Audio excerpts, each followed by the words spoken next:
You're very up about the INF agreement. You're optimistic about the possibility of getting a reduction in strategic nuclear weapons. The Soviets have talked a lot about reducing their conventional forces in Europe. Is it time to consider bringing some American troops home from Europe? Well, not at a time when we already are outweighed by the opposition. That would come as part of an agreement if you were coming down to parity, so that there would not be anyone with a great superiority.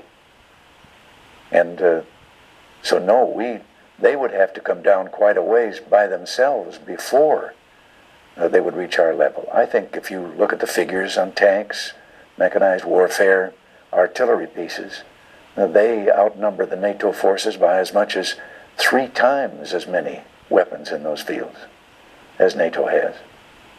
Mr. President, there is some feeling, as I'm sure you're aware, that you're eager to make this arms control deal in part because you need a political victory, especially after the Iran-Contra affair. There is some unfinished business there, some open questions around Washington and the country.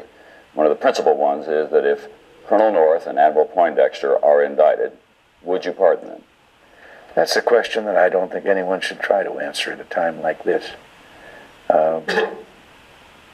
You've tempted me into remarking something about the Iran-Contra affair.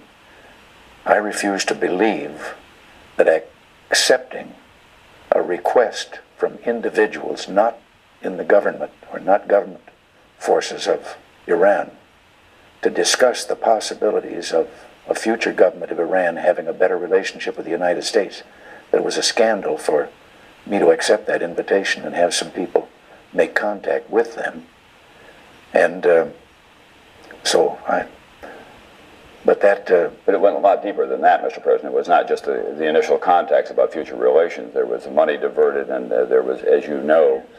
I'm the one that told all of you that there was money diverted, and I didn't know it until after that leak in a paper in Beirut exposed the meeting we were having. We were having a covert operation there because we didn't want to cause the death of the people who had wanted to talk to us. Mr. President, in 1980, George Bush was put on your ticket. It was a shotgun marriage. Is that one of the reasons why now you can't find the will to embrace him, to endorse his candidacy? Some people say if you don't speak out, in effect, it'll be the kiss of death. No, I think most people would overlook then that the president is really the titular head of the party, of his party, whichever party he belongs to.